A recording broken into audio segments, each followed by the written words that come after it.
Thank you for joining us for Chatting in the Void, a conversational podcast hosted by Cthulhu Tilly and Hallik.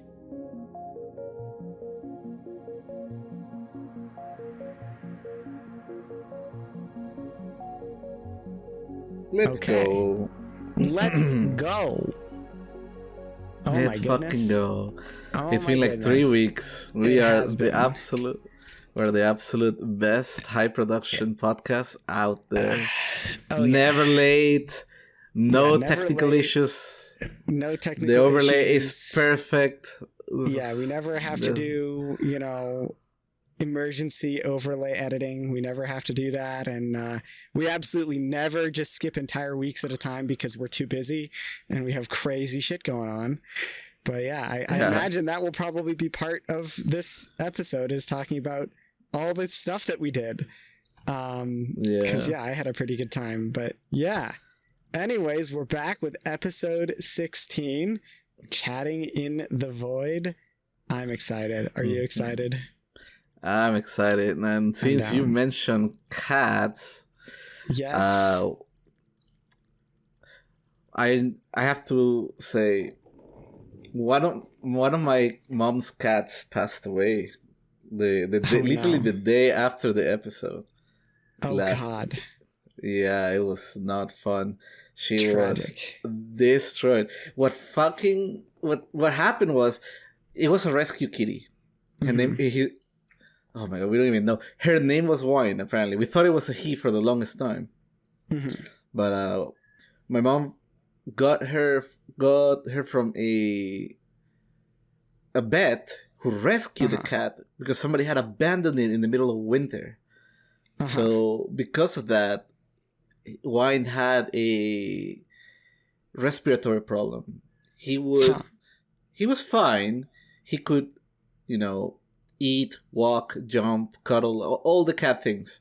He could do all of that, no problem. Right. It's just that he would breathe kind of weird and snort when she breathed. Right.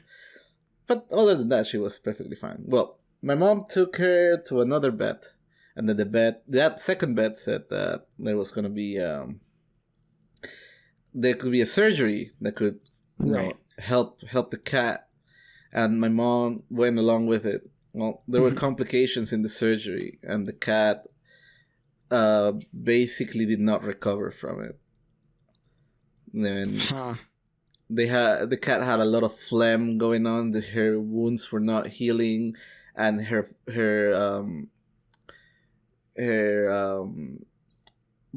lungs got filled with an infection and the pus and all this stuff, and they decided that it was better to put the cat down. It was that can be really hard. It was a very rough couple of weeks. She was put down last week. Well, that fucking sucked, because that was a very, very pretty cat. And I loved it. It was like the nicest kitty. She would love to be hugged and picked up and everything. But my mom did that with the best intentions in mind. She didn't send her to the surgery to to have that happen to her. But it happens. Complications happen. It's funny because for the longest time we thought that the cat was a guy. From the first vet. The first vet said it's a guy, and then the second vet says no, it's a girl. But I'm pretty sure it was a guy, because the first vet literally fixed the cat. Right. Like sometimes, have you noticed that some cats have the tip of their ears clipped? Have you ever noticed that? Yeah. So vets do that when they spay or neuter. Not wild cats, but street cats, right? Cats that don't have owners. So if a cat gets rescued and sent to a vet, the vets kind of have this agreement where if they see that the ear is snipped, the tip of the ear is cut off, it means that the cat's already been fixed. So basically it's like a message to other vets: hey, don't open this cat. It's already fixed. So the first vet did that. I'm pretty sure it was a guy, but the second vet, I said it was a girl. I don't know, man. After that surgery, I have my doubts. You shouldn't have to clip an ear for a male cat. Because once You don't they've clip, reached like, adulthood, once you don't it's clip the whole easy ear, you to clip tell. the tip. Yeah. No, but the wine was unless they're rescued when he already was the cat was rescued when he was a kitty. Like he was Right. rescued from being thrown in a ditch in the middle of winter. Right. Yeah, we've had cats like that too out here. So they snipped like the very, very tip of the ear, not the whole ear, of course. Yeah. Yeah. But yeah, that's what they do. Yeah. Well, that Yeah, that's happened, very common. and then That's very hard. Mhm. I wasn't super attached to the cat, so it sucks, but it didn't, like, I wasn't in tears or anything. Right. It was more like my mom's cat because I'm so busy with Coco. It's no way. Right. Anyways, a few days ago, my mom gets a call from a friend Uh-huh. and offers her kittens. Of Next thing I course. know, there's 4 fucking kittens in the living room, running and shitting all over the place. No. Yeah. Yeah. I've been there. I said my 2 pieces. I was like, you're not getting a single dime or a bit of help from me for those cats, because we still have 2 other cats. So now we technically have 5 cats. Right. It's a mess. Well, I say 5 because out of the 4, 1 was given away. Thank God. I was begging this person who came to pick up the cat to just take 2 instead of just 1. But no, they only took 1 in the end, and now we have 5 cats. Right. I'll send you a photo of it. I think I put it in my That's too Discord. many. We currently still have I think 7 kittens in our mudroom, and that's just too many. I'm so done with kittens. We've had kittens in our mudroom for like 4 straight months now, and I'm done with it. Like, they're adorable, but enough is enough. Enough is enough. It's like you know how you have something that is just you could have too many sweets. That's basically what it is. Exactly. And it's like, kittens are cute, sure, but I'm gonna be brutally honest. Kittens are not that cute once, like, they've been around for a while. As most people who, like, get kittens, like, they like cats and they love their cats, right? But like, everybody who owns cats at some point gets mad at their cat because it's not cute anymore for them to behave the way. And if you have a kitten, that happens really fast. It's like, okay, listen, you're cute, but don't eat plastic, please. Please stop. Don't destroy the keratins, please. Yeah, exactly. And so, yeah, they're too many, and I'm just done with it. I'm way over the having kittens vibe. I'm exhausted with it. But yeah, so what have you done the past, like, 3 weeks? All right, so I have 2 announcements to make. Okay. One is that I passed my road test on the first try. Nice. So it only took me 2 first tries. I passed my road test. So officially, at the age of almost 30, I have become legally capable of driving a motor vehicle in the streets. Very nice. At least unsupervised. Very nice. That's my special announcement. The first time, I had this Latino lady who came and sat down next to me. I don't know what was going on, but she was fucking angry. So we came into the road test. I lined up my car, right, and then we got to the point. So we're parked here on the right side of the street, and literally not even 3 feet ahead of me, you already have to turn right, because it's like it's literally a one-way street that goes right. And I'm right there. So I was told by my instructor that every time that you leave during the test, you're supposed to put your lights on, right? You're gonna turn left, turn your light on to turn left, and then turn your light on to turn right, and then make the turn. But it was a very busy day, and there was a lot of people coming from. Not only was it like a one-way street that just makes an L, but it's also a dead end, like behind me. And so there's a bunch of cars behind me. There's a bunch of cars coming in, either finishing the road test or starting said road test.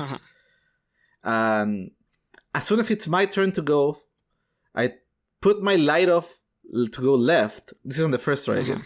And some fucking clown turns really hard in front of me and almost hits me. Right. But he was going slow enough that he, like, I could tell that this person was new and didn't like know how to properly turn. So I stopped. So I literally, as I was pulling out, I stopped. And then this man realized that he was doing a horrible turn, and then kind of like fixed himself, whatever, and moved on. Right. And then I kept going. And this whole thing took maybe 5-second stops. Yeah. Right? So, and I'm like, fuck this guy, man. He just the line here, there's a line in front of me, and whatever. So I make a right, and I turn my light to turn right, and then this lady next to me, my turn signal, and then this lady starts yelling at me, "Why didn't you check again?" I'm like, "What? Check what? Yeah, you should have checked both. I already did, literally 5 seconds ago." I didn't answer, of course. Yeah. So I just kept quiet. I was like, "You should have checked. You stopped. Why did you stop?" Like, what? What do you mean? Why did I stop? That person almost hit me. But I didn't say anything. But this woman, man.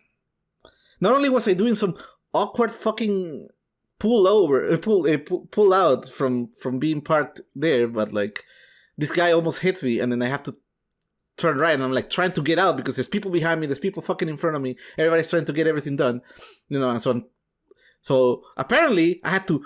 Even though I stopped for literally just a couple seconds, I had to check my blind spot again, and she took 25 points out for that. That's some of those driver's ed teachers or instructor people who do that, they're not very good at their jobs. I'm gonna be honest. I experienced that too. So hold on. I was getting in a collision. It was just like I was going under the speed limit because I was still picking up speed in a crappy ass minivan, and the lady who was there was like, "Why aren't you going the speed limit?" And I'm like, "I am accelerating right now. Thank you very much." Like, I would have thought that you would appreciate the kind of slow, relaxed. Yeah, I was told. I was told you had to be like 2 or 3 miles below the speed limit. Yeah. Like, I don't know. I got dinged on my first one that I actually passed it because it was a minor thing, but I got dinged for letting the driver's like the steering wheel slide through my hands. And really? I feel like I have way more control letting it slide through my hands than like turning it hand over hand. Like, brutally honest. Like, I don't know, but it is what it is. I only do that unconsciously when I feel like I'm comfortable, but not in the middle of a test. I'd be like too nervous. Yeah, they're not very great at their jobs either, to be honest. But it is what it is. What really killed me after was like we got to an intersection. Right. Like after we make that right turn, we go forward a little, and there's a stop all the way, an intersection, and there's literally 5 cars that arrive at the exact same time, because again this street is very busy because it's the one where you have to go into the driver's test. So we all arrive at the same time, and I'm like, fuck, I have to check. Okay, who's turning and who's going straight? Okay, these people are going straight and these people is turning. All right, I'm making a right turn, right? And the guy to my left is going straight, but he's like way to the left, right? And he's not going. He's just sitting there. I'm like, okay, I'm going to go. So I go, and then this lady starts yelling at me, "You should have made that turn faster." I'm like, bitch, what? I was done with that woman. I knew I didn't pass at that point, so I just did whatever. And Yeah, I would just. But the I would second just time ignore around, people like that. Gosh, but yeah, I second time you got it. the second time around, yeah, I had like another lady who was way more chill. She deducted me points because I didn't parallel park, quite close enough to the curb, but that was it. Right. There's still some shenanigans in that intersection because I'm fucking busy for no goddamn reason, but Yeah. I passed it. I passed it. They probably put it there on purpose so that they can like. No, it's because it's just you go into this industrial area and it's like just one big L street. Yeah. With that is a dead end, but literally tens of cars have to be going in and out of that spot because that's the spot where in my area code that you're supposed to take the road test. So yeah, I'm sure. annoying. Like I said, so what I was going to say is I bet the reason for that is to see how you drive in heavy traffic, because they also put the driver's ed place in the place where I live in the city where I live. They put the driver's ed always like close to heavy traffic centers so that they can get what you drive like around other people more efficiently. But yeah. Anyways, yeah, well, congratulations. That's super exciting. Very nice. Thanks. Very nice. Yeah, I heard you went to a wedding in the Caribbean. Yeah, I went to a wedding in good old Puerto Rico. It was very fun. Puerto Rico. Oh yeah, it was awesome. I wish it had been more Puerto Rican, but it was like a traditional Baptist wedding. It's like there's no dancing or fun stuff, unfortunately, tragically. But it was a good time. It was a really good time, and I really enjoyed seeing my best friend. But yeah, I traveled for like 14 days, basically, was what happened. I heard. So where did your travel start? So I flew out and I landed in Bradford. I was visiting Sam, actually, Indextore, who we had on the podcast, one of my close friends. And so I went out there to go visit her and spend time with Indextore and her boyfriend and a couple of her friends. And it was a super good time. So we stayed in an Airbnb there, which was really awesome. It was like the third floor of an old Tudor mansion. It was amazing. It was really cool. Nice. We stayed there for 4th of July and we had front row seats to some pretty awesome 4th of July shows out there in Massachusetts. And so that was super fun. But yeah, so I went in, we drove around Massachusetts, New Jersey, and Connecticut. And I got to see Boston, and I got to see Salem, and I got to see, good old Boston. And I got to see a little bit of New Jersey, and that was really fun. So yeah, it was a really good time. I enjoyed it. Drove like 1,000 miles. Right now, my fun story there is I do not condone this. Do not do this at home. Everybody watching, of course, or listening. Yeah. Right now, apparently in most of New England, so I actually was looking this up because I was curious, including New Jersey, Connecticut, and Massachusetts, and possibly, I don't know, New York might be, but maybe not. Police officers right now are not protected from civil lawsuits when they're on duty, like they are in most states. So in most states, while they're on duty, police officers are protected from civil lawsuits as long as what they are doing is deemed within the scope of their duties as a police officer. Well, in those states, it's not, which means they don't want to pull anybody over because they could pull you over and give you a ticket. But then if you find one little, thing that they did wrong that you could sue them for in a civil lawsuit, then you can totally just go after them and then destroy their reputation, get them fired, all sorts of stuff. So it's really bad. So basically, they're just not caring at all about traffic stops in most states right now.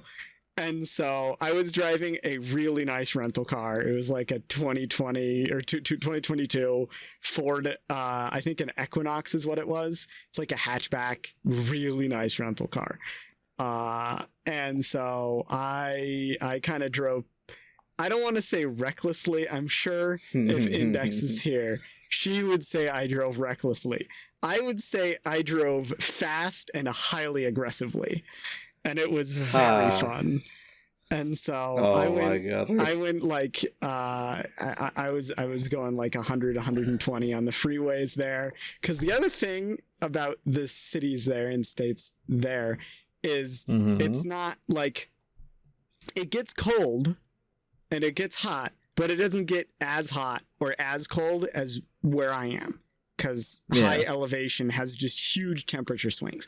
And the temperatures don't swing as often. Like, it gets cold and it gets hot, but it's like gradual shift rather than like sudden dramatic drop.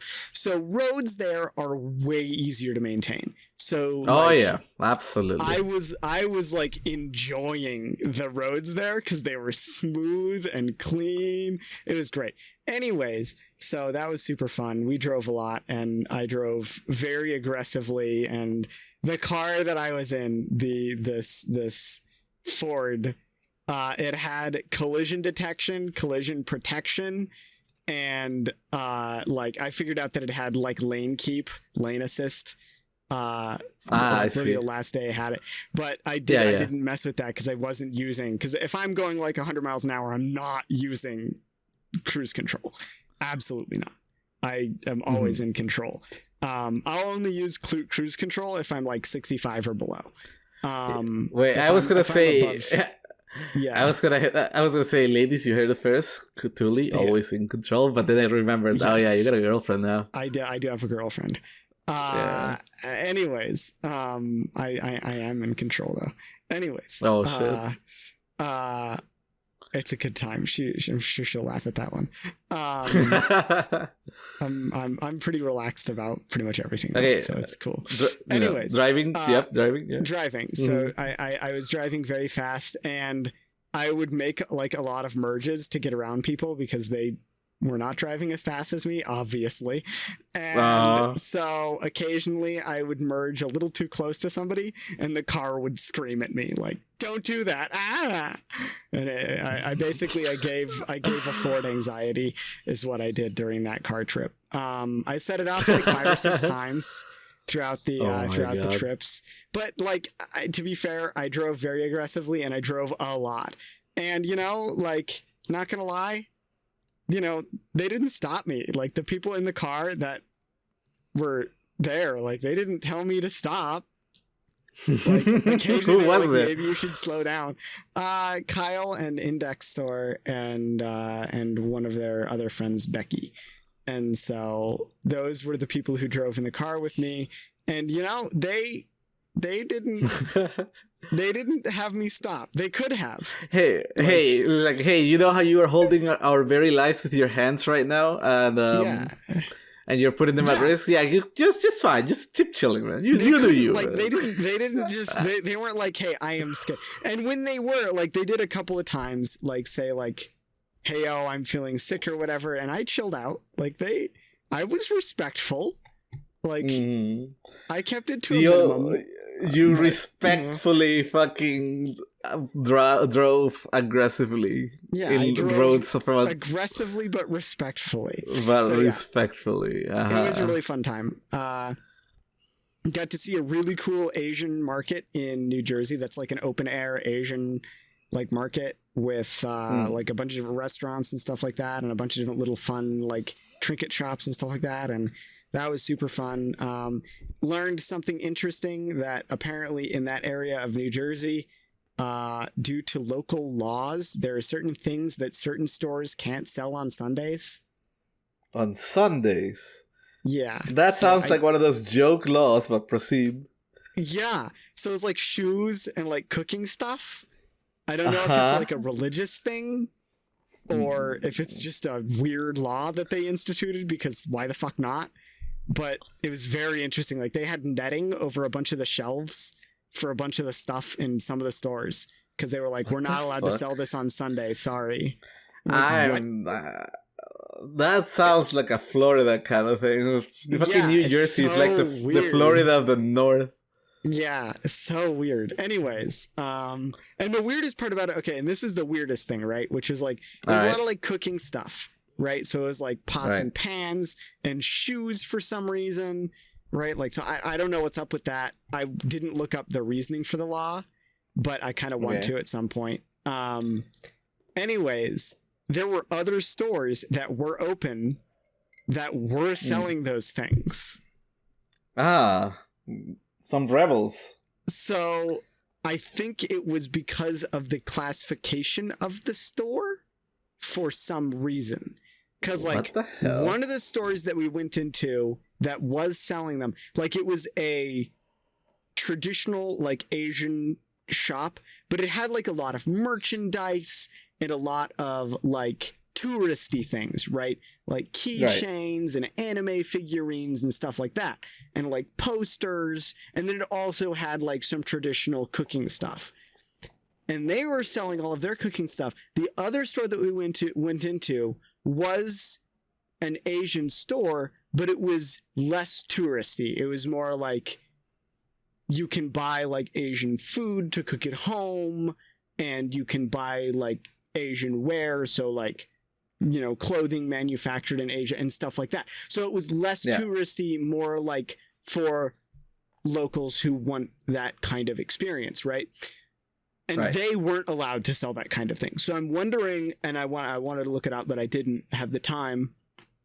I'm wondering if it is like also like a classification of the store, like they're classified as like a business that is a convenience store more style, right? Because they had like freezers and food and stuff like that, whereas the other one is more of like a touristy, like we sell retail stuff and we sell anime figurines. And so I'm wondering if that's why they were getting away with it or whatever, but it is very interesting. It's very interesting. But yeah, so that was super fun. That was a super fun experience. Nice. You know, then, in the how many years has it been now? In this, I want to say 12, almost 12 years that I've been here in New York. I've never set foot in New Jersey, and this is all news to me, man. What the hell is going on over there? I have a friend who I play Dota with almost weekly, and he tells me all this weird shit about New Jersey, and I'm like, I sometimes I think he's exaggerating, but listening to you now, you know, maybe he's not being exaggerating as much. Maybe he's not exaggerating as much. Maybe New Jersey is weird. You know, the funniest thing is like, you know, there's like, I guess the saying, you know, everything's legal in New Jersey, except of course apparently selling cooking implements on Sunday in certain stores. So I don't know. Like, not selling weed, not selling like guns to minors. No, man, it's like those damn cooking supplies on Sundays. We can't have that. That's where we draw the line. Exactly. Cooking on Sunday, that's where we draw the line. That is unacceptable. You need to eat out on Sundays. Gosh. Wild stuff. Anyway, so that was super fun. Also went to Quincy Market in Boston, which was super cool. But yeah, it was really enjoyable. Went in and got a bunch of merch from stuff. I bought some chopsticks in New Jersey, which was fun. I got a tiny like soy sauce spoon. Like, do you know what those are? Like the little tiny. Yeah, I got one of those for one of my friends, Ender, actually, who's obviously been on the show. He is a goofball, and so I got him a tiny spoon because I thought that a tiny spoon would be a funny kind of gag gift, a tiny spoon. And so, yeah, so got a bunch of stuff like that. I also have an exciting project that I got from Indextore, which is a...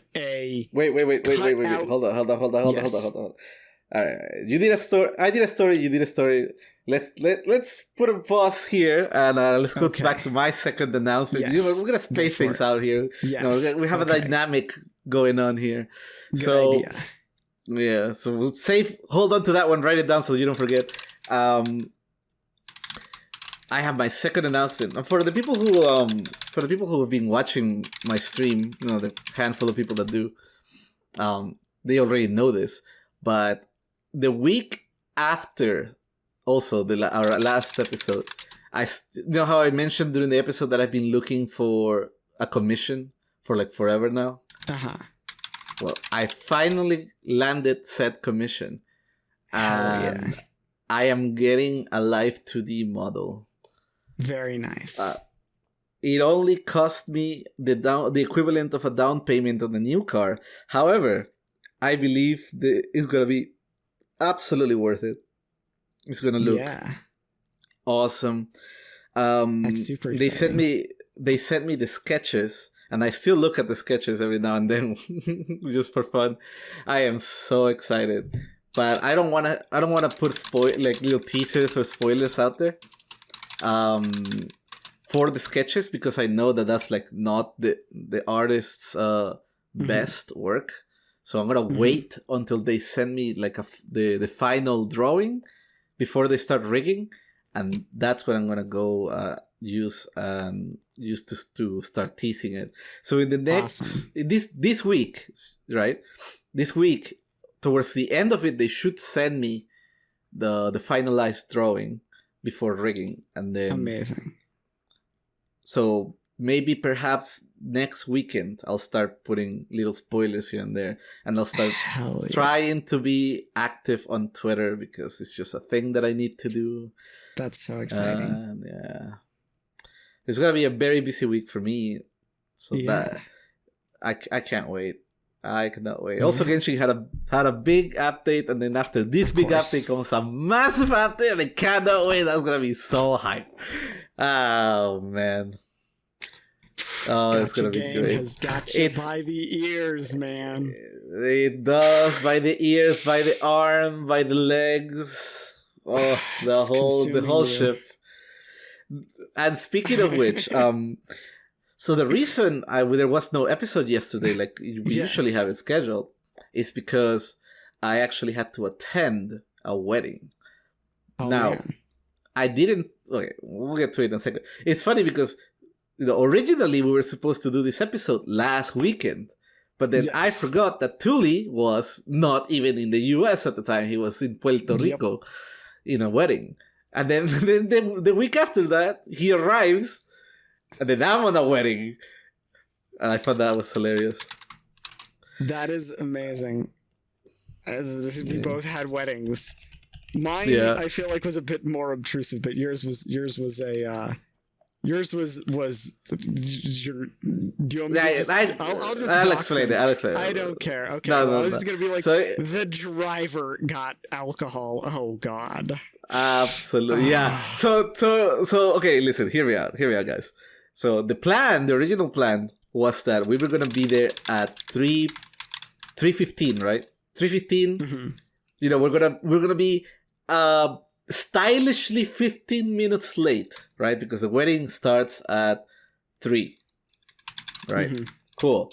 So we wake up, shower, put on clothes. We literally, like, Friday night, we were out in the mall buying clothes because I didn't have any like white dress pants, so I got myself a pair, and got nice and stylish, got a haircut, the whole thing. Because it was my dad's wedding. He was getting remarried. So I didn't want to look like a fucking vagabond in the middle of his wedding, Right. So we did all of that. 2 p.m. 2:45 p.m. we leave the house and we head over there. And 3:15 we arrive at the location. Now again, the plan was we arrive at 3. We hang out, we have fun, and before it gets too dark, like let's say it's 7:30, etc., when people start getting drunk and whatnot, we'll skedaddle out, right? Mm-hmm. So that our driver, who's my brother, who is barely of drinking age, will drive us back home.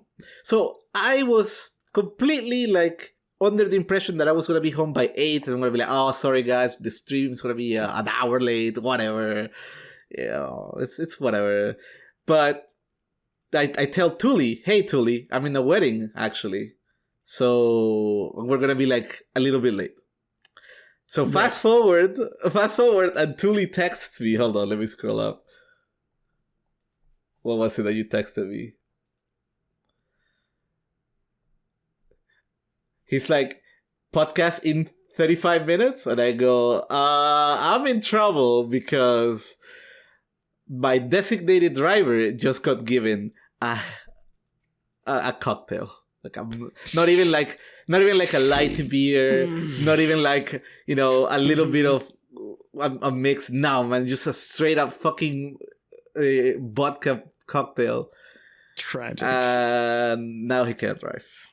Tragic. And now this wouldn't be a problem because, hey guys, I got my driver's license. I can drive, right? Well, I was under the impression that I was not gonna drive, so I was already a few beers deep, and there was no way in hell that I was gonna get on the highway at night for the first time in my life, fucking tipsy. No way.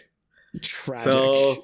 So I have to be like, Tully, I'm sorry. Yeah, no podcast today. Yeah, and I meant to make a stream announcement, but then I was busy too, because I actually got stolen away for my grandfather's 85th birthday party.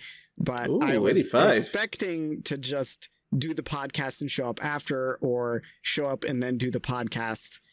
And be able to scoot out of there sooner, but I didn't have my excuse to escape this time, so I had to stay the whole time. So I didn't end up doing an announcement, and then by the time I realized like I should do an announcement, I'm like, I'll just make an announcement before the stream tomorrow and hope that some people show up, which some people have. So yeah. Anyways, we're here. We're chilling. We're having fun. It's a Sunday.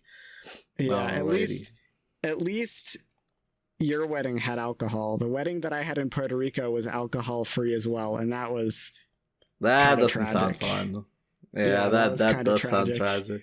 So hold on. So you're gonna tell me these people get a wedding reception in a country outside of their own, make everybody take a plane ticket, and then don't even offer them alcohol?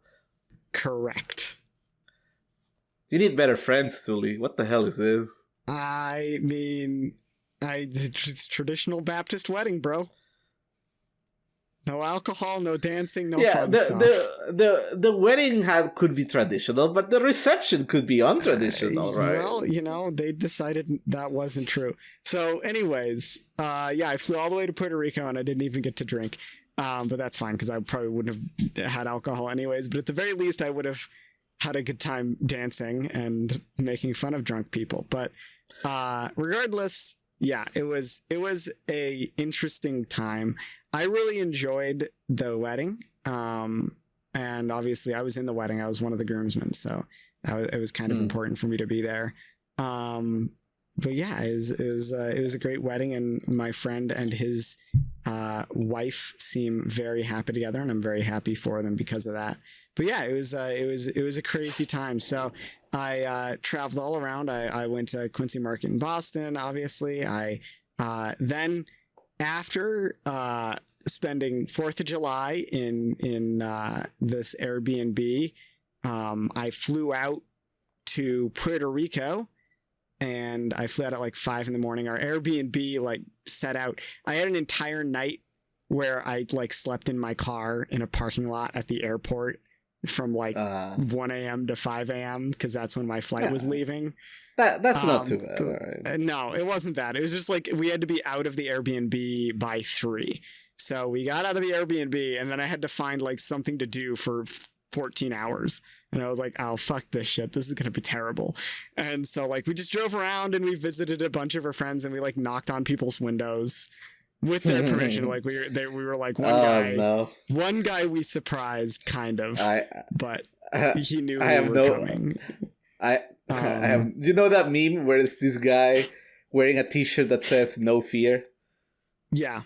And then the next panel, something happens, and he says, and then his t-shirt changes to "One fear." Some fear, yeah, one fear. One fear, yeah, that's me. It's like up until that, I was wearing that "No fear" t-shirt, and then you mentioned, you mentioned about knocking on people's windows randomly, and now my t-shirt says "One fear." Yeah, no, I would not know. The only reason why we did it to this one guy is because we knew him really well, and that he wouldn't freak out about it. I'm just messing. Don't mind me. But no. Everyone else we like texted first. We were like, "Hey, yo, you free?" Also, we happened to know where he was at the time because he was currently in a Discord call playing League of Legends. So, yeah, we just knocked on his window while he played League of Legends. Anyways, so then I went back and I went to the airport, and then I got myself McDonald's, and I ate McDonald's in my car, took a nap in my car, then flew to Puerto Rico, and then had ensalada de pulpo, which was fucking delicious. I needed to learn how to make octopus salad. Hell yep, yes, that's what it is. Oh, it's good delicious. Shit. Good shit. Anyways, I learned how to make ceviche too. Go on. Oh, nice. Yeah, ceviche. This is kind of actually the octopus salad is kind of like ceviche, just a pinch. Although the octopus is already boiled, so it's not so much, but it has kind of the same ingredients. Anyways, we'll get back to that in a second, but go on. Yeah, super good time. So then I spent like a day with my friend and his bride to be in Puerto Rico, just hanging out with them, help them prep the wedding, and just talked with her because it was the first time I'd met her in person. So I was getting to know her, and she's super nice and fun and outgoing, which is perfect because my friend is not super outgoing. He's fun and funny and witty, and when you get him out of his shell, he's an amazing person, but he is the quietest motherfucker. It's crazy. And so yeah, so he and I had a good time talking for the first time in a while, like in person, because we're not very good at phone calls. And so he and I had a good time, and I got to meet her and got to meet all of her family who were there, who had come out for the wedding, because they were like they all obviously like were raised in Puerto Rico, so they like just take vacations there. That's just where they go. Now they live in another state, but they go back to Puerto Rico all the time, so like they're used to it. And so yeah, I got to meet all of them and got shown around San Juan by them, and got shown the top of like the bad area of San Juan, which was kind of cool. I guess it's not like a site that a lot of people get to see nowadays. And then got like the what used to be the bad area called La Perla, the Pearl of San Juan, which used to be like a really bad area, but they're like trying to kind of gentrify it a little bit. But really, they're just surprising elsewhere. It's surprising what how effective good lighting and clean streets is. Yes, towards preventing violence. And like it's like hilarious. Brightly colored buildings too. Yeah. Like, paint the buildings bright, clean up the streets. I don't know what it is. If it's a clean street, good lighting, and the houses around you are colorful, you're not getting mugged. Yeah, it's true. Well, like I feel like part of that is because it's a lot harder to mug somebody when everybody can see your face. Yeah. Like, yeah. And so, yeah, so they're trying to do that with La Perla, which is actually a really cool place, but still don't recommend. Like, it's still like tourists are like heavily dissuaded from walking down into La Perla for a lot of reasons, but it's like right next to San Juan. I read up on the history of it because I was curious as to why it became what it became, and apparently it's just been that way for like 500 years since the founding of San Juan, because it was like the area where all of the low-income servants and slaves lived. And so they just like shoved them all into this little offshoot on the coast, and were like, no, you stay there, and then you come into San Juan to work, but you live down there below San Juan. And then it just kind of stayed that way for 500 years. So yeah, kind of a good gentrification, ironically enough. Like normally that's not so good sometimes in a lot of places, but it's kind of okay as long as they're trying to keep the people who are living there still alive type thing. But yeah, so saw that, and then had the wedding on Saturday. I had rehearsal on Friday. Went to the beach with my new tattoos, which like not a good idea, but you know what? I'm only in San Juan for a short period of time. I'm gonna get in the water and just enjoy the not. Yeah, I hope I don't get an infection, which I didn't, as far as I know. So hey, yeah, cool. I think I'm good. I think I'd know by now. I think I would have the symptoms. Do you like the beach? The beach with water that is not freezing fucking cold for once. Yeah, that was, it's the Caribbean, so it's a whole different animal. Yeah, it was super warm and like weird. really I know. Relaxing. Yeah, that's like what I do not comprehend about Americans. It's like when I got here for the first time and I went to the beaches, I put one foot down and I just lost my shit. I'm like, how do people think that this is fun? Yeah. I do not comprehend. Because for the people that don't know, closer to the equator, when you step into the waters of a beach, you don't instantly turn into a fucking popsicle. It's actually quite nice and refreshing. Yeah. As crazy as that might sound. Yeah, it's actually like a nice temperature. Like, you can stay in there a while and not be shivering. But, like, I guess for me, I'm the opposite of pampered because I live super high elevation. And where I live, there is no such thing as water that is not snowmelt. Everything, like all of the water in the state that I live in is snowmelt. And so all of it is frigid cold because it turns out that snowmelt, no matter how much sunlight you put on it, is fucking freezing. So yeah, all of the water where I live is cold. Who would have thought? Yeah, who would have thought that when you melt snow, it stays cold all the way down the mountain, no matter how far it goes. And so yeah, it was really refreshing, and I liked it. I definitely want to go back to San Juan someday. I definitely want to go back to Puerto Rico. Super cool experience. I really like the people. Kind of wild to see like Walgreens and JCPenney right next to like, traditional Spanish restaurants that are where like nobody there speaks English. And it was also weird walking into a JCPenney and none of the employees at the JCPenney spoke English either, which I think is just funny. Or like a Walgreens too. We went into a Walgreens because I wanted to get Coke because I can't exist without caffeination. And so I got myself some cola and some snacks. It's like, you guys, what caffeine withdrawal symptoms are like? For Tully, he just slowly dissipates it into non-existence. Exactly. Like, how like the witch, the Wicked Witch of the West or whatever it is in the Wizard of Oz melts when she gets water on her. That's like me when I don't have caffeine. I just turn into a puddle on the floor and it's not good. So I need it. Also, like, I was having nausea as a symptom of caffeine withdrawal, which is terrible. And so, and I was driving around Old San Juan, which, Puerto Rico... Sounds like you need to work on that for sure. Puerto Rico is like, it's barely into the modern era, so people there don't know how to drive.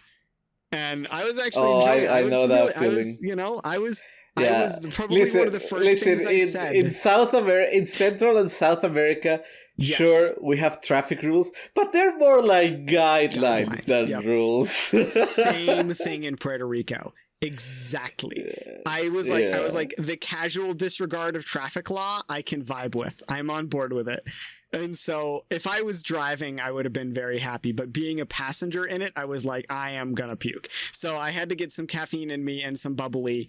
And so I got myself some club crackers and some bottles of Coca-Cola and a ginger ale, because I was like, you know what, this is going to be perfect. And so I had those. And I actually still have the club crackers that came all the way across the ocean from me. And in the San Juan airport, they like stopped me and they were like, is this all the food you have? And I was like, dude, it's a bag of club crackers. Like, yeah. No, man, we can't have that. That's all the food I have. We can't have like, coming into Puerto Rico. Get this American shit out of here. You can't go back to the States with our club crackers, you heathen. Because I bought them in Puerto Rico, and then I was trying to bring them back with me on the plane in case I wanted them in one of the airports or on one of the flights. And they were How like, could "Oh you, my! How Tilly? dare you take our club crackers back to Texas, you weirdo!" And so, yeah, I thought that was kind of funny. Anyways, so I really liked the traffic patterns there, which were just chaos, and I'm on board with it. I can vibe with it. I'm definitely gonna get a rental car next time I'm there and just drive like a maniac because nobody gives a fuck. So why should I? And so yeah, it was a good time. I liked it. We also saw some really funny shit. We were actually in the middle of a conversation about how like a bunch of the cars there are unregistered and a bunch of the drivers there have no licenses and like nobody gives a fuck and the police just don't enforce it and stuff like that. Absolutely. And like while we were so in the like middle, truck drivers, like truck drivers, like 8 out of 10 of them will have their professional license is just faked. But nobody cares to do a background check because it's just not feasible to do it. Yeah. Look, like down there, people learn how to drive from like their parents, sure, but they don't give them like a nice city car. They're like, hey, you see that farm tractor right there? Fuck in there. Yeah, it's thick. So what? Fucking do it. Yeah. Go pick up groceries. I don't care. Yeah. You know, that's how they learn. Like everybody learns that way, and so nobody gives a shit. They so know. One of the they funny know. stories that I have from Puerto Rico is in the middle of this conversation about unregistered cars and unlicensed drivers. We see a car driving in front of us, and I shit you not, the license plate is a piece of paper with a license plate number written on it in Sharpie marker. That's a good one. All of us were like, yep, that car's not registered at all, and that driver is not licensed, and nobody's pulling him over because who is going to pull over the guy who has the audacity to be like, I have a car and no license or registration, so I'm just going to take a piece of a piece of 8.5 by 11 and just write a random number on it and just put it on my car. Like, who's going to pull that person over? Like, how do you have that conversation? Like, I can't even imagine having that conversation. Like, you don't have a license plate. What do you mean? I totally have a license plate. No. You have a piece of paper with Sharpie marker on it. Nope, that's a license plate. That's a license plate. And then he starts getting all. Maybe he starts getting all philosophical on you. So, but aren't all license plates just a piece of something with ink on them? You know, they start philosophizing about it. Like he just doubles down on, it's a legitimate license plate. Like, how would you even have that conversation? So I totally see why they wouldn't pull over a guy like that. Also, the other opportunity there is he's gonna be a crazy person, and they're gonna be like, that's not a real license, and he's gonna be like, this is my license, and just pull a fucking Glock out. And just blow your brains out. Pull out the blicky on you. Like, this is my license, to drive. Anyways. Oh my god, dude. You just reminded me of this funny story. Dude. It's so wild too. Like, don't ever get into a car accident there too.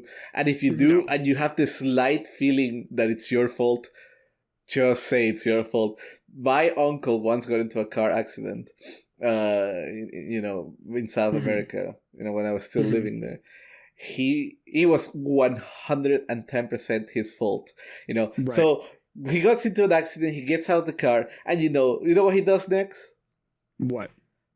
Like any reasonable and responsible adult, gets out of the car, grabs his revolver, and shoots a bunch of rounds into the air. as he walks towards the other car who he hit.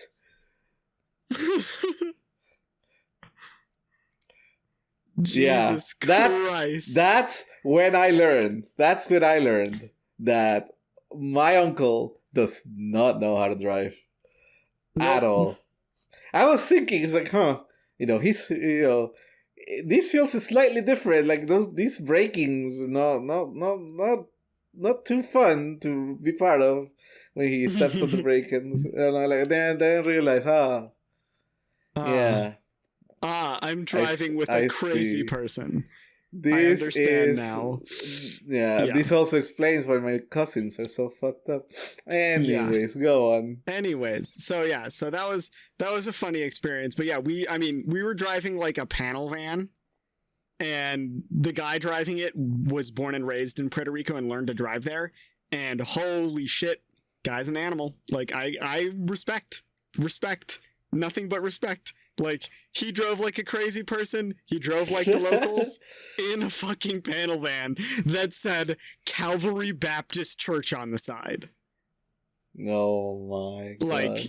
Like, great. It was perfect. Anyways, super funny to be there. So we had the rehearsal on Friday, Saturday morning, prepped for the wedding on Saturday, went into San Juan on Saturday night to take the bride and groom to go get some pictures taken in Old San Juan because it's really fucking gorgeous. It's like the traditional part of the touristy area of the town, and my goodness, it was amazing. We got to walk around the two castles, the Castillo, and I read some history on them because I'm a nerd. So I have like a couple of tidbits from that were super fun. But basically, I had changed out of my 3-piece suit because I have a black 3-piece suit that I wore for the wedding. I had changed out of that into just some more like street dress clothes. So I was still in dress clothes, but they were like a little bit less uppity, right? I was wearing like a gray vest and a blue shirt and like just I looked nice, right? So we're walking through Old San Juan because we'd been going down to park to walk through Old San Juan, and we dropped the bride and groom off at their place to get their pictures taken, and the rest of us were like, it's taking too long because it's, you know, bumper to bumper traffic because it's the tourist area of San Juan, and none of the locals were driving there, only the, you know, tourists were driving there, and they don't know how to drive in San Juan, and they don't know how to drive in like the narrow streets of Old San Juan. So fucking people being slow dumbasses. Anyways, so 4 of us that are in the van jump out of the van and start walking around, and, you know, it's Puerto Rico, so it does what Puerto Rico does. It starts fucking downpouring on us, right? Yep. And I'm just in my dress clothes, of course. You know, it's the Caribbean though. So they're like, wow, like the people who were raised in Puerto Rico are like, and they now live like down south in humid, hot country. And they're like, wow, you must be cold. And I'm like, no, I also wore like a hoodie all the time there. So they thought like I was just weird. But like the answer is I just don't. That's funny. Yeah. Like I'm not cold and I'm not hot because I'm used to A, dry climate, and B, high elevation climate, which like, everyone is always like, the dry heat, the humid heat is so much worse. And I'm like, I'm going to tell you what, high elevation heat, humidity has nothing to do with it. High elevation heat sucks fucking dick compared to low elevation heat. Yeah, like, that's a funny one. When I got used to it, when I got used to the winter here in the US, in New York, you know, I could handle it, you know, especially when it got close to spring or early winter. You know, I could still go out, just shirt, pants, that's it. You know, I don't need anything too crazy. Maybe a scarf if it's getting a little spicy, but that's about it. Right. You know? So eventually I got used to it. And then I went back to Ecuador, and we went to... My uncle took me out to the mountain range area, to the cities that are like... a few thousand feet up there, and you know, I was just in like a long sleeve t-shirt and jeans, and I was like, oh yeah, I'm vibing, dude. You know, it's like you know, 15 Celsius, right? I don't know how much that is in Fahrenheit. Let me just that's a little chilly, but it's not bad. It's 60 Fahrenheit. You know, it's chilly, but it's not bad. You know, I have a long sleeve t-shirt. I'm fine. So I step out of the car, and I'm just like, you know, we've been in this car for a while now, so I went to stretch my legs. And we get to the parking lot, I get out, and I'm like, you're just vibing. And then my aunt looks at me like someone had died and goes, oh my God, how are you not cold? And I'm like, bro, it's like 15 Celsius. Like, what? It's like, well, I am freezing. Because these are like coast people, right? Who you have to understand, like, we live literally in the equator at sea level. Temperature is almost always the same all year long. We have 2 seasons. We have summer, and then we have rainy summer, and that's it, right? So they're so used to their temperature. Even a small change in temperature for them is like a big deal. But I was just vibing, and then my aunt looked at me like she was looking at an alien or something. Like, how are you not cold? I'm like, I am. I had to like for 5 minutes straight convince my aunt that no, I didn't need a sweater. No, I don't need a hat. No, I am not cold. I am just fine. And it's like, no, I definitely don't need gloves either. It's like, oh my god. Yeah. It's like, so it's crazy. So I was wearing a hoodie in like the normal weather, and then when I changed to my like dress shirt and stuff like that to go out, and they got rained on, they're like, oh wow, you must be cold because you've been wearing a hoodie this whole time. And I'm like, actually, no, not really. Like, the temperature changes where I'm from are like so more extreme than this, that the hoodie in like the 90, the 100 degree heat is what I normally do. And the hoodie in like the -5 cold is also what I normally do. I just wear the same clothes all year round here. And so they were like, oh my gosh, that's crazy. So we were walking around and it was just downpouring on us and I was getting soaking wet, and they were just laughing at me as I was in my dress clothes walking around San Juan in the pouring rain. And of course, you know, like we end up huddling in like a bathroom, because obviously some of the people there are from equatorial states / from or at least not equatorial, but at least, you know, ocean states, ocean line states, and so pretty stable temperatures.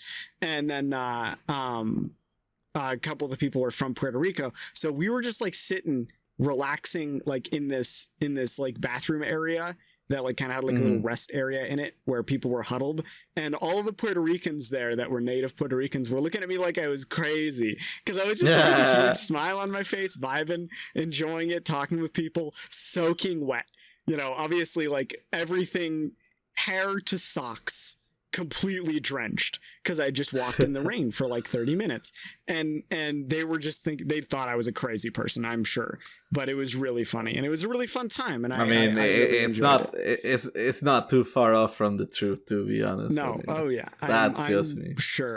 I'm sure that they actually thought I was a crazy person, but you know, it was a good time. So that was a good Puerto Rican experience. I also got to try some really good Puerto Rican food. I got a fried fish one night that was just cooked to perfection. That's the fish that I sent you a picture of when I was there. Continue. My headset turned off, but I just forgot to charge it. And so yeah, I had a lot of really fun experiences, and I definitely want to go back to Puerto Rico. Puerto Rico is really cool. Really like the culture there, really like the people there, really like the food there. Definitely want to go learn to cook some more. I have a friend there now who is a sushi chef who's also like a traditional, he knows a lot of traditional Puerto Rican dishes because he was born and raised in Puerto Rico. And I'm hoping that maybe I can get him to teach me a couple of things next time I go back. I'm hoping that I can chat with him. Okay, something's going to break. I'm going to rejoin the call. Okay. There we go. I can hear you. Okay. So anyways, what I was saying is I have a friend there now, who did the catering for the wedding. Like, this was the one hijink that happened for the wedding. Like, normally weddings, you know, are chaos. We had one like stressful thing at this wedding, which was the caterer. So right now in Puerto Rico, they still have really strict laws around COVID.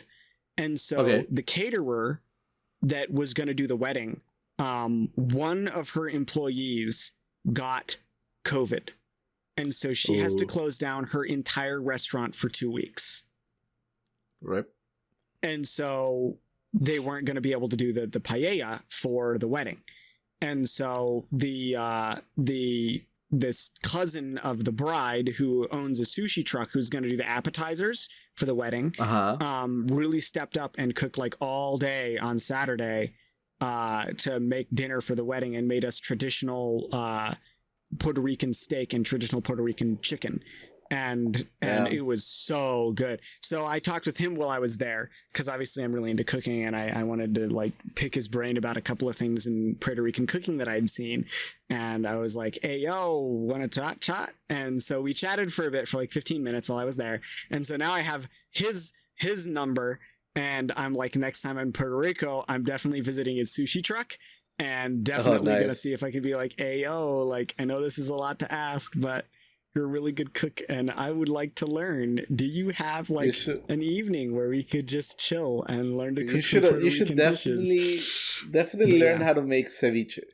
Not only because it's so fucking easy. It's like if you can pour milk on cereal, you can make ceviche happen. Ceviche is really tough. Easy, yeah. So have you ever made it before though? I have not made it, but I have had it, and I also I loosely know how it's made. So, but why don't you go ahead and explain? There are several types. There's the Mexican ceviche, right? That's probably the one that most Americans are used to. The Mexican ceviche, it looks like more like a salad, right? Yeah. And you eat it with chips, tortilla chips. Right. But in South America, we have also what is known as Peruvian ceviche. Now, Peruvian ceviche is cooked slightly different. Instead of having just the acid of the lime and tomato cook the shrimp or fish, we actually do a little bit more. And I can send you a recipe for it. But it is so easy. I started making it. And the thing that I love the most about it is that it uses tilapia. I don't know what the word for that is in English. I think it's tilapia. Koi fish. No, it's tilapia. Okay. It's tilapia. And that fish, it is so cheap. Right now in New York, it's like $4.99 a pound.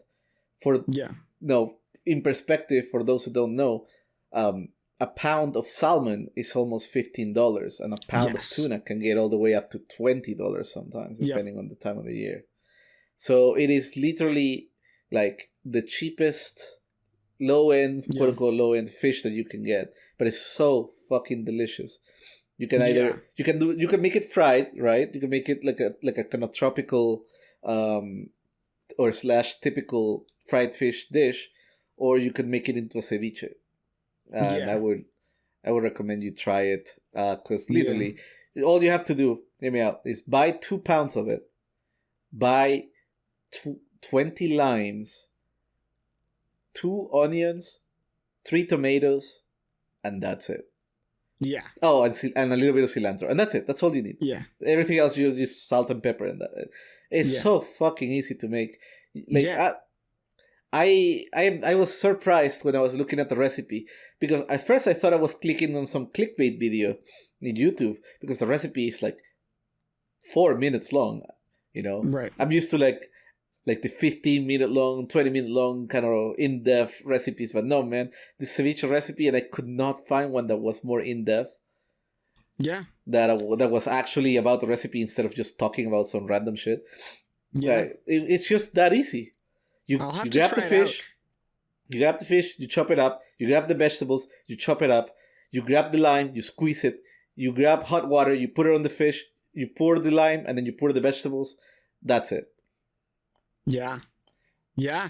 I gotta make it. I need to find a good ceviche recipe, because I have a friend, a Swedish friend, who he is like, I have a freezer full of tilapia and I don't know what to do with it. And I'm like, okay. So I gave him a baked tilapia and a pan fried tilapia recipe that are my own, that I've spent like the past couple of years, I suppose, cooking and figuring out the best way to cook them. And so I gave him my tilapia, my pan fried tilapia recipe, and my baked tilapia recipe. And he really enjoyed those. So maybe I should put him onto ceviche now and see if he'll like that. He's a huge fan of tacos, so I think it's up his alley. But yeah, it's nothing so the Mexican ceviche, it's like more like a salad, but the Peruvian ceviche is more like a soup. Yeah, because you actually keep a lot of the juice. Yeah, more like the ensalada de pulpo that I had, because it had a lot of the oil. Then again, the ensalada de pulpo is just like lemon juice, lime juice, olive oil, and then the ingredients. So, but yeah, it's really cool. It's funny. I'm I excited. didn't know that there was a difference between a lime and a lemon until I got to the U.S. because all our recipes in Ecuador, they're all just like limes. Limes. Lemons, what are those? It's a funny looking lime. That's what we call it. That's all. Yeah. Interesting. Do you use them interchangeably there? Or do you just not really interchangeably? Use okay. It's just so what we do is we actually call lemons limes we actually call them lemons. So if you go up to an Ecuadorian market and in Spanish you ask for lemons, you're gonna be given limes. You're not gonna be given actual lemons. It's actually gonna be very fucking hard for you to find like the big yellow lemon. That's right. You're gonna struggle to find it because the only fucking type that you're gonna find are limes because all our recipes just use lime. That's also probably because limes probably grow there natively, whereas lemons do not. I don't remember where lemons are from, but I don't think lemons are South American actually. Yeah, most South American countries come from like a big industrial agricultural background, so food there is so cheap. I don't know if I've mentioned this before in the podcast, but that was something that I was completely mind blown when I got here to the US. It's just how expensive food is. It's incredible.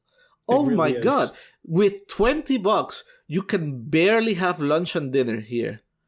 But with $20 in over there, at least with the prices when I used to be a kid there, you could eat for like an entire week. Yeah. Monday through Friday, breakfast, lunch, and dinner. Easily. Yeah. And you would still have some change left over. Yeah, well, it's interesting. There are a lot of reasons for that in the US, and one of them, like a few of them are really bad. Like there's one of them called the coal fruit problem in the US, which is in the US, they don't sell products that look unappetizing. So it's like if your strawberries don't look perfect, they won't sell them here. They just won't sell. And so there's they either use it on other products or they throw them away straight up. Yeah, I've read that. Or they give them to certain I'm trying to remember what they're called, but basically they're nonprofits that take coal fruit and turn them into edible products for like the homeless or whatever, or for poor countries, which is kind of a funny thing that it's like we're shipping cheaper food to poor countries out of America. It happens all the time. Regardless, so that's part of the problem. So there's like a lot of money in America that goes into making sure that like our fresh fruits and veggies look good instead of just taste good. And that's part of a problem. And then there's also a lot of import costs. That is something that I definitely noticed for sure. Yeah, there's a lot of import cost in a lot of the parts of US because it's like, obviously, right, you're in New York. Well, you can't grow limes in New York for shit. Like, that's just not going to happen. The weather doesn't support it. You can't do it. The soil doesn't support it either. You can't do it. So, like, you have to travel those limes all the way across America from South America. And that's an expensive process, too. And it has to happen fast. Otherwise, they go bad by the time they get there. And they're just like, so it's really... It's so bad. It's a pain. You know, as somebody whose entire... like cuisine is based on limes, I have no idea how painful it is for me to go to the market and see that it's like sometimes $5 for 3 limes. It is nuts. Oh my god! I remember going as a kid to the market, handing over a $1 bill, and then being handed back an entire bag of limes. Right. And change, because the whole bag of limes was not worth $1. Yeah, it's so ridiculous sometimes. And the other thing is oranges. Oh my god, oranges are actually this is a different breed of orange that we cultivate in South America. But here in the US, all the oranges when you go to the market they look nice and pretty and clean, but the breed of orange that we have is called the tropical orange, and it looks like a potato. It looks like a green and yellow potato. Right. But my fucking god, is it so much more enjoyable. Yeah. So, like I said, that's a huge thing in America is most of the food in America. This is why, like, for example, right? Ensalada de pulpo. I'll take that as an example. It would not sell in America. You could not sell that. Why? Because it doesn't look good. It is fucking delicious. Don't get me wrong. And I'm going to learn how to make it. But you could not buy ensalada de pulpo. You just reminded me of this dish. Yeah, go because it doesn't look appetizing because it's octopus tentacles and like veggies. Like it doesn't look good. It looks kind of gross. And in America, looking good is 9 out of 10 times more valuable than tasting good, which is a problem. Let me show you a ceviche that you've never seen before. Yeah. So I'm gonna send you the picture. Make sure I'm copying the right URL. Yeah. Here you go. It's on the Discord now. Yeah, I'll go ahead and I will. Yeah, see, like that. Yeah. There is no way. Well, there's no way that an American would look at that and be like, "That looks appetizing." Like, there's no way. But my God, it's the single most delicious type of ceviche you will ever have.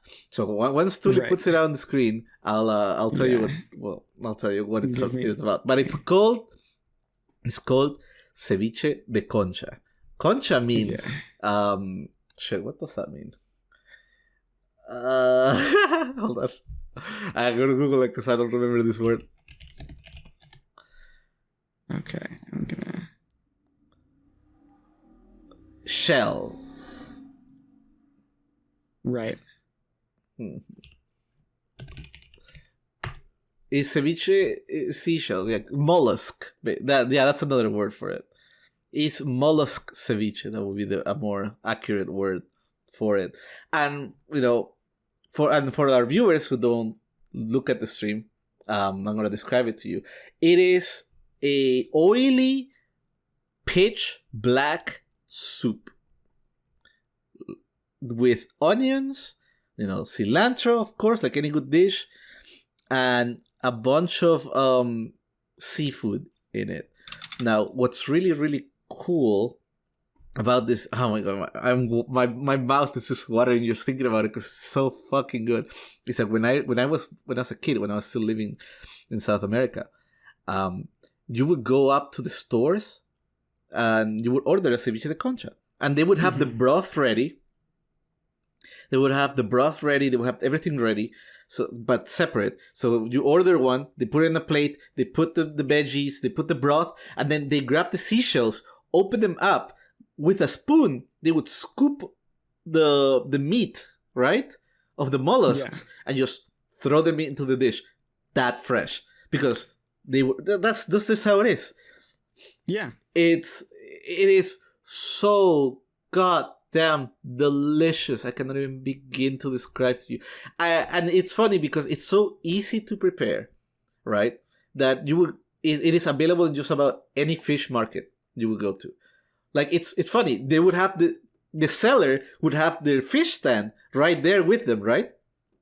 And then literally right next to them, they would be like, the seller's wife would be there with like the ceviche ready, and you could just be like, "Hey, can I get a ceviche?" You hand over $2.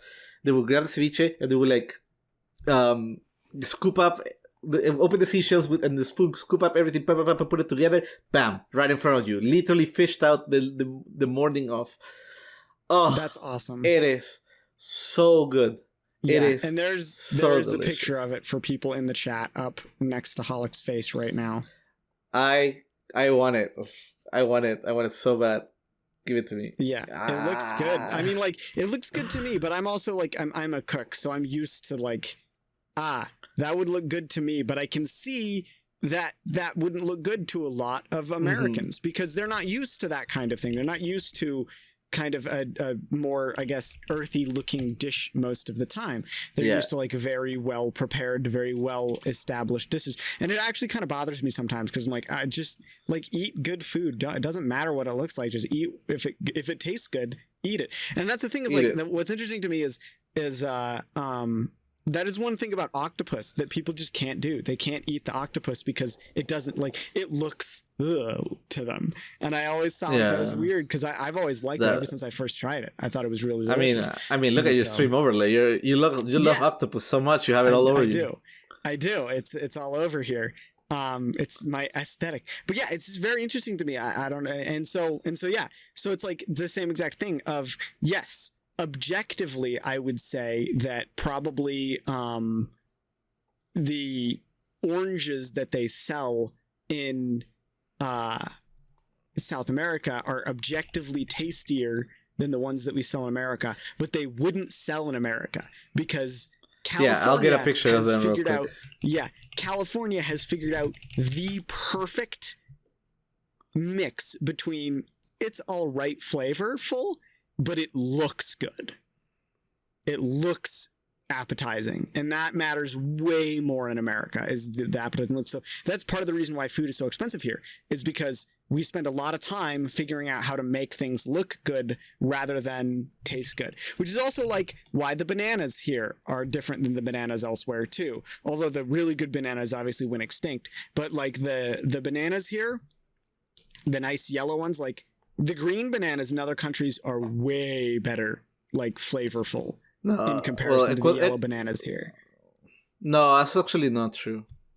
As it turns out, well, Ecuador is we literally got taught this in school. Ecuador is the number 2 exporter of bananas in the world.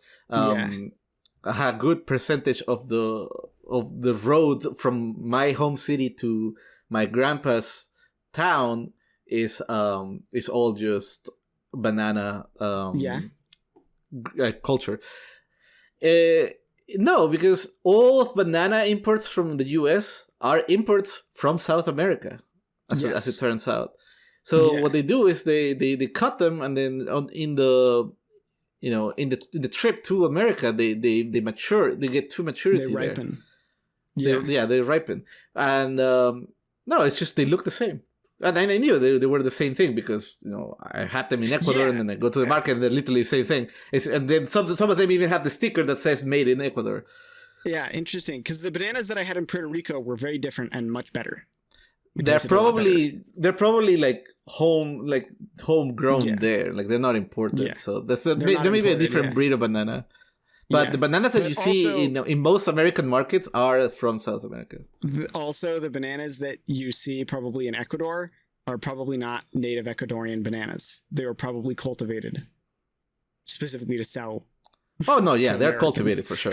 Yeah, absolutely. So no, like I'm not denying that. They're not, the bananas there are not the bananas that would be growing there naturally. They're the bananas that were cultivated there by people who are like, we can grow bananas here and then sell them to the US.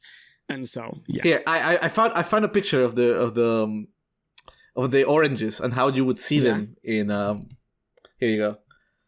Okay. And I love it. And I love it that it's in like some fucking back truck, dusty and earthy, and like this guy handling the oranges clearly has not washed his hands. Yeah. I love this shit, man. Those oranges are gonna be the single most delicious oranges you'll ever have. Oh my lord! All right, so, and you should be able to see it on stream now. American oranges, they're nice. They're actually bright orange, right, guys? Yeah. And they're like a little sour, if you were to like drink it you squeeze it and immediately drink it, you would notice that it's a little sour.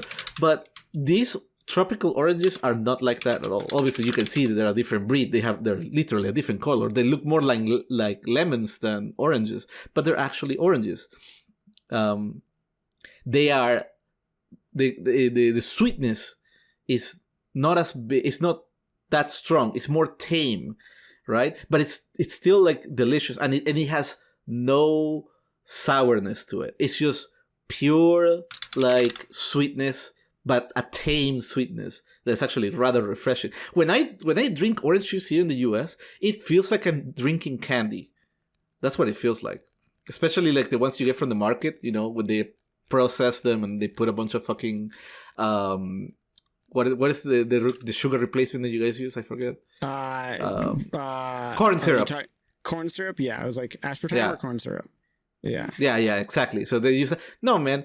If you ever go to South America and you go to a market, if you spot these oranges, 100% there's somebody nearby who has like a juice maker ready for you to like make you a juice. And it will be like you hand over a buck and you will get like a huge fucking like jug of orange juice, you know, like those big gulps from 7-Eleven, kind of like that. Maybe not that big, but similar. Yeah, there you go. So that's what American oranges versus Ecuadorian oranges. There. Yeah, those are Carolina oranges. I believe that's the name for the American orange breed. These are actually California oranges. California orange, yeah, that's what it is. Sorry. Yeah, California oranges. So California oranges. And so these are going to be better, and they're going to make better oranges. Oh God, I want some. We actually had some of that in Mexico. Fresh squeezed orange juice from like it is my favorite drink. Yeah, actual good oranges. My God.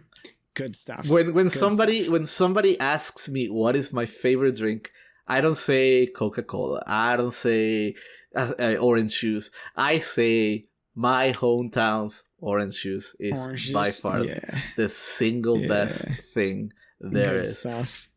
Oh no! Like it. I swear to God, when I drank orange juice here in the US for the first time, like the carton orange juice, it tasted, to me, I was not used to it. It tasted sour.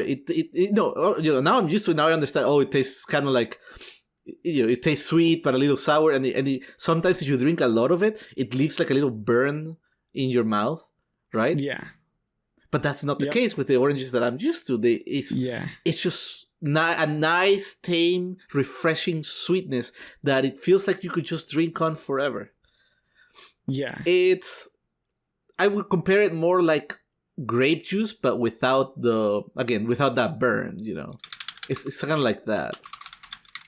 Yeah. But obviously it tastes like orange, not of grapes. Right. So again, if you guys ever go to South America and you spot these yellow/green, earthy-looking oranges, ask for orange juice or grab them. Literally hand over $1. They'll hand you over like a bag of 7 or 8 of these things, and then go make yourself a nice cold juice, and it will be the single best orange juice you've ever drank. Right.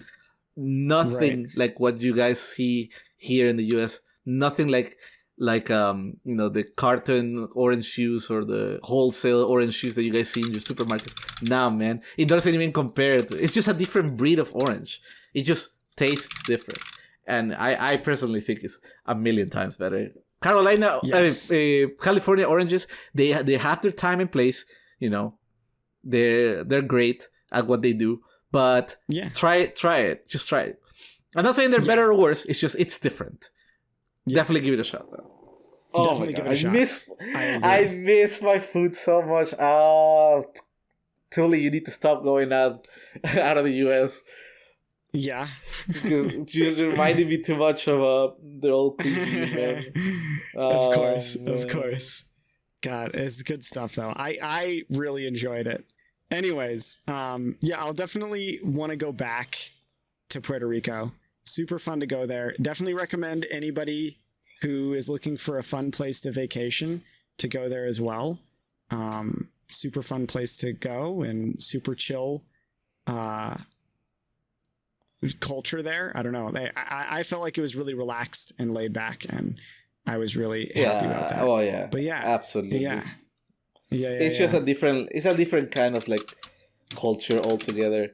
Like people, for sure. It's nothing like here in the US, especially like up north US. People are like more stressed, more serious. It feels like you can't approach someone and just say hello randomly to them. 9 out of 10 times, sure, they say hello back, or at worst they'll ignore you. But then that one time you'll be saying hello to some crazy motherfucker, and then all of a sudden you're in a street fight, right? But that shit just doesn't happen. Yeah, true. But if you say, I mean, like, if you stay in certain areas, it'll be fine. Like, there are a lot of areas in Puerto Rico that are fine. So yeah, no, the locals know. If you're in South American country, if you just ask your guide, hey, what are the good parts and what are the bad parts? They'll fucking tell you, man. They know. We all know. Everybody knows. Yeah. Also, it must be said that, like, the vast majority of Puerto Rico is probably fine for most people. But yeah, it's a good time. It's a good time. Hey, Index. I have learned how to handle the New England Americans, all right? I have learned, all right, the ways of the North up here. So it's not like I can't handle it. It's just that it's a different life, man. It is. Over here, it feels like everybody's out for themselves. It's every man for themselves. But in the South, no, man. You talk to your neighbor every day. You talk to the person who owns the grocery store in the front of your house. You know the person who has the business right next to across the street. You know everybody. Everybody in the neighborhood knows everybody. And I know that it's in some areas in the U.S. that's like that. It's like that too, especially in the South. I've heard that it's very similar like that. But up here in New England, no, fam. You don't know shit. You go knock on your neighbor's door. He's like, get the fuck out of here. What are you doing? What are you doing by driving? Get the hell out, Right. It feels like that. You get it? You were joking. Yeah, but I'm just making content out of it. I mean, who can handle New England? Honestly, if I lived there, I would murder every single one of the people who live there. Simply because of the way they drive. It is an experience. Oh, you would probably hate how I drive, because I drive like an old lady. No, well, like, that's the thing. As long as you stay in the right lane, no problem. As long as you stay in the right lane, no problem. Yeah, if you are in the left lane and driving like a grandma, then problems. Most of the time, though, like Index was there. Yeah, not everybody wants to go 120. 120? The left lane is for those of us who are serious about 120? 120, is that what you call aggressive driving? Oh yeah, my Lord. That is aggressive driving. You were like 30 over the limit. Lane, way more than that. The left lane is for people who want to aggressively break the law. I'm pretty sure I was going 120 in a 65, to put that in context. Yeah, you were like... So, I was almost doubling the speed limit. I passed a cop going 90, which is 30 over, and no problems. Index remind me never to get into a vehicle when this man is driving, because everybody says I'm gonna come out and... But Index, would you drive in a car with me again? Because everybody says that, but then people drive with me and they're fine with it. Hear me out. I'm gonna enter a vehicle with Tully that Tully's gonna drive, and I'm either gonna come out of it bloodied and broken boned, or just changed, Yeah, just like you'll changed. Be fine. No, you won't even be changed. You'll be the same.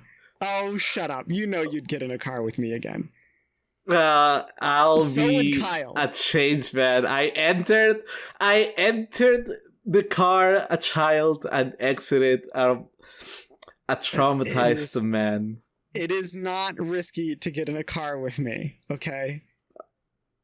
It is not I don't know, man. The evidence does not support this statement. The evidence of me driving 1,000 miles in Boston, in Massachusetts, Connecticut, and New England, or all over New England, New Jersey, Massachusetts, Connecticut, right? Driving over 1,000 miles in all of those and not having one traffic incident, okay? Not one. We didn't hit anyone. We didn't get hit. We didn't get pulled over. Okay. Oh my god. I'm gonna say that the amount, that's probably not enough. Well, whatever. You know what? Let's move on to the next subject. Hold up. Did you talk about what you wrote down earlier? What did I write down? I remember I told you, hey, write that down so you don't forget. You talked about that thing. Yes. Yeah. I was just talking about the stuff in Puerto Rico. Oh, okay. I was just making sure. Okay. Cool. Yeah. That's what I was going into. So yeah, super fun trip. And then I came back and immediately worked 40 hours after taking a Monday off. I took Monday off to recover because I got back on like Monday morning at like 5 a.m. So I was like, I'm not fucking working today. So I went ahead and took that day off and just relaxed, and it was great. And then right back to work on Tuesday and immediately filled 40 hours between Tuesday and Friday at 4. So I left on Friday at 4 at work and went rock climbing again. And I didn't hurt myself too badly. I have a bruise on my chest, but from where I hit the wall pretty hard one time, but it's fine. It's not a problem. I went climbing on like 3 hours of sleep. I wasn't feeling great. It was kind of a rough time. Body wasn't working with me, but I did it anyways because it's important to continue doing the things even when they're hard. It's a life lesson from Tilly. No matter how hard it is, keep going, and eventually you'll get there. So yeah. And speaking of doing said things, I believed I finally finished the first chapter of the story that I'm writing. Although I'm not sure if that's a good stopping point for chapter 1 or 2, but I said, fuck it, I'm stopping it at there, and then if I need to, I'll keep it as chapter 1. But I, quote unquote, officially finished chapter 1. Nice. So now I just have to go back and proofread the whole thing, and then ask a few friends, see if they like it or not. It's funny. My father, in his second marriage, he had a child, and that's my little sister, whom I had not met. I don't know if I've talked about her or not on stream. I think I have, but I had not met up until very recently. She is now a 12-year-old, and I was. It was last April. It was during my birthday that I actually met her for her first time while she was a conscious human. Because technically I had met her when she was a baby, but that doesn't really count, Right. And when I did meet her, she was actually the person who got me into Genshin. Because she was playing Genshin. Yes. Yeah. That's how I did mention her before. And it was funny. But I didn't get to... Yeah, typing is a little loud. I didn't get to really chat with her much. Because it was like a quote-unquote social event. And, everybody was there to... catch up and blah blah blah blah blah. But yesterday, I learned that she's struggling with math, and me having a degree in computer science, I'm like, okay, I'll help you out. I was horrified.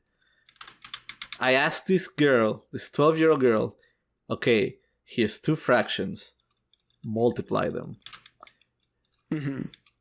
Can you guess what she did? Just try and guess. She had a paper and a pencil next to her, and I asked her, here's 2 fractions. To solve this problem that for your homework, you have to multiply these 2. Do it. Can you guess what was the first thing she did? Multiplied the top and multiplied the bottom? Worse. Oh no.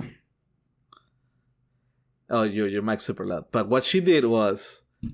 she reached over to her pocket and grabbed her phone. Oh, God.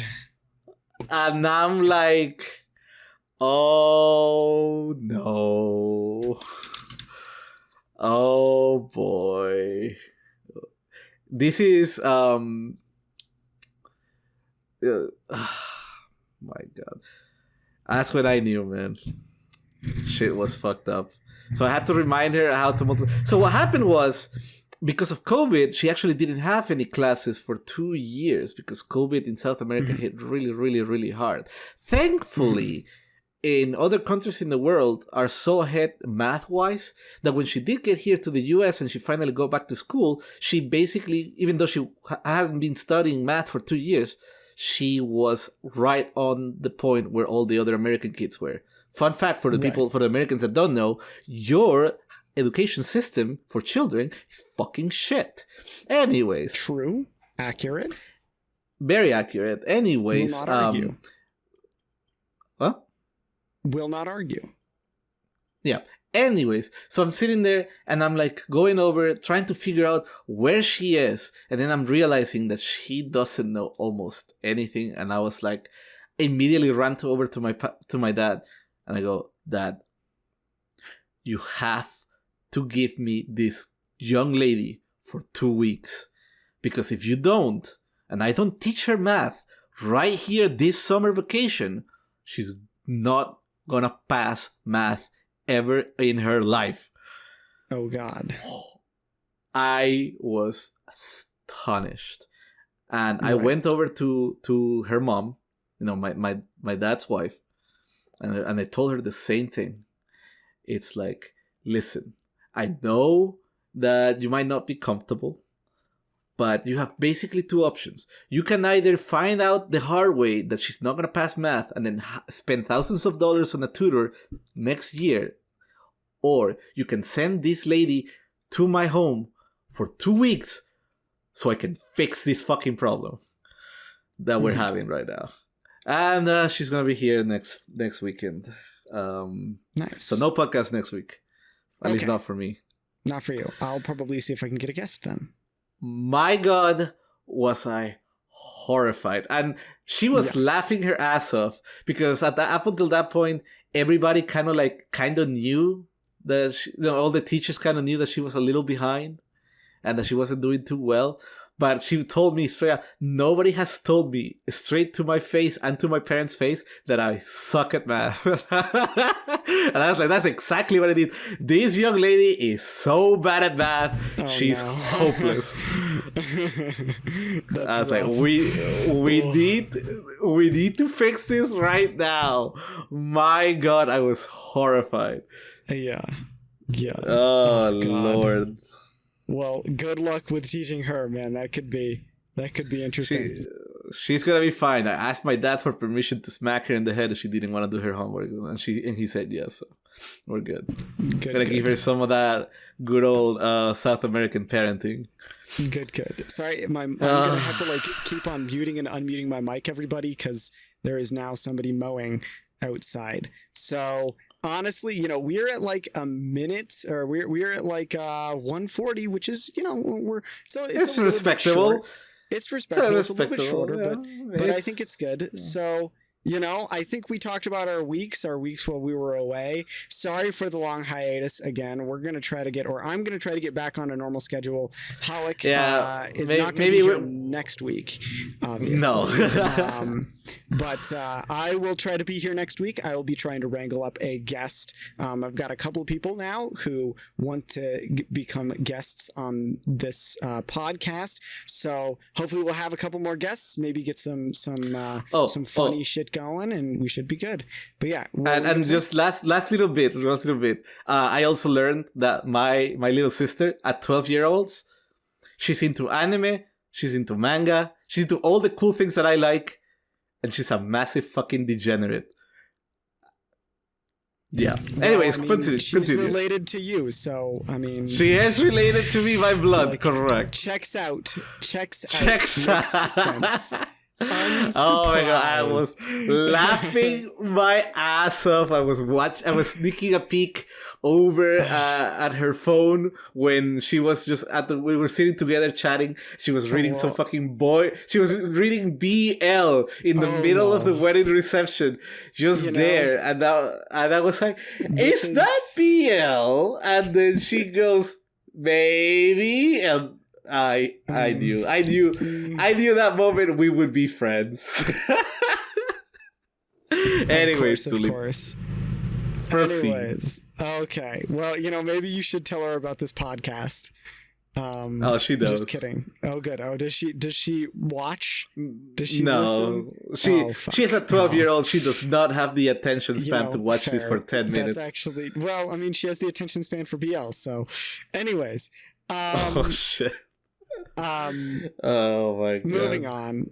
I guess this is where we'll end the podcast, which you'll get to see the ending screen that I whipped up in literally 5 minutes here shortly. But before we get to that point, Hallik, best kind of ending screen.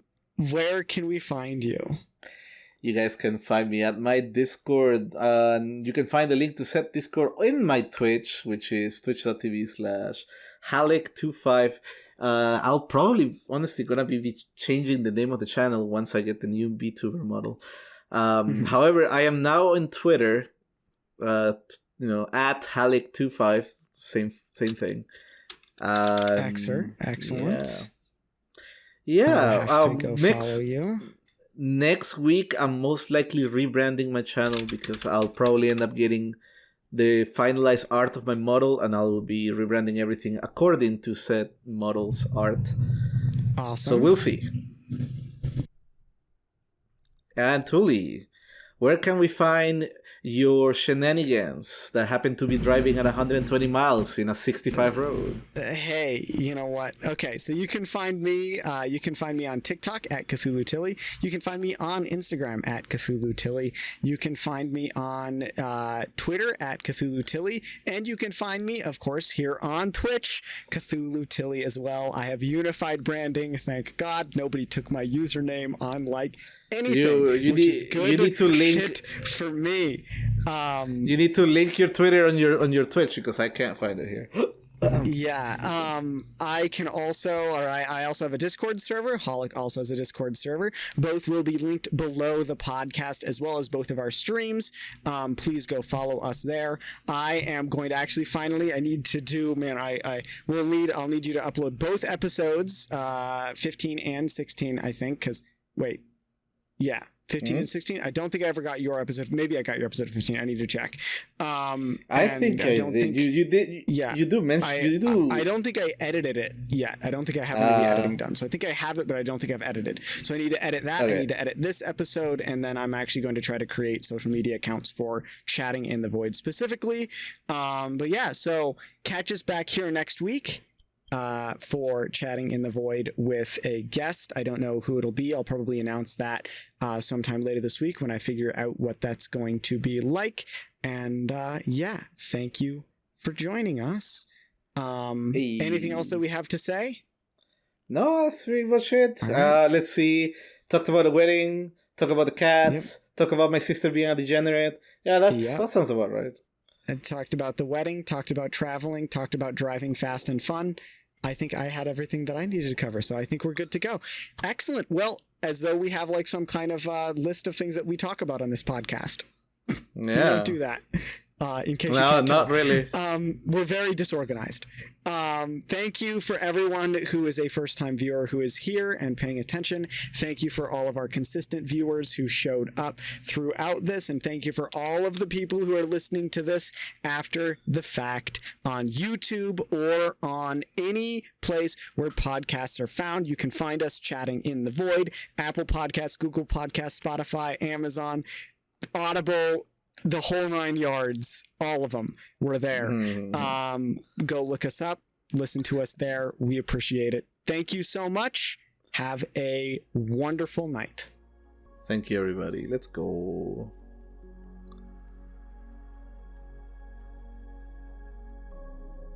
We appreciate you listening to Chatting in the Void with Cthulhu Tilly and Hallik.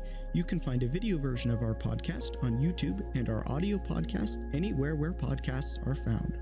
Go give Hallik a follow at twitch.tv/Hallik25 and catch our podcast live at 7 p.m. EST every other Saturday.